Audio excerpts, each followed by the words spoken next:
Hello everyone, welcome back. In this video, we're going to have another project. So we would like to write a program that calculates simple interest based on user input.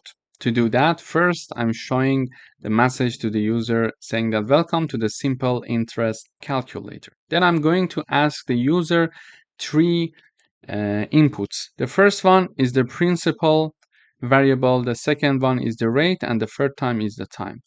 So I'm going to ask the user enter the principal amount and store it in the principal variable. Then I'm asking the user to enter the rate of the interest in percentages and store it in the rate. And then I'm asking the user to enter the time in years. So the user is going to enter the time and store it in the time variable. Then using this formula, I'm going to calculate variable called simple interest. So this formula is the following: principal multiplied by rate multiplied by time in parentheses, and their result is all divided by 100. And in the output, I'm saying that the simple interest is, and then I'm showing the result here. So when I run this code, it says enter the principal. So I would say 10,000. I would like to apply for a loan, for example, for my car from the bank.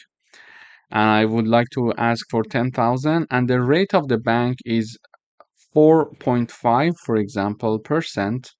And then I'm going to return this in 10, let's say in 20 years. When I want to return it in 20 years, it says that this interest is 9,000. So you're going to pay 9,000 after 20 years of interest to the bank. So now I would like to get a mortgage from bank to buy an apartment, for example. I would type down 100,000.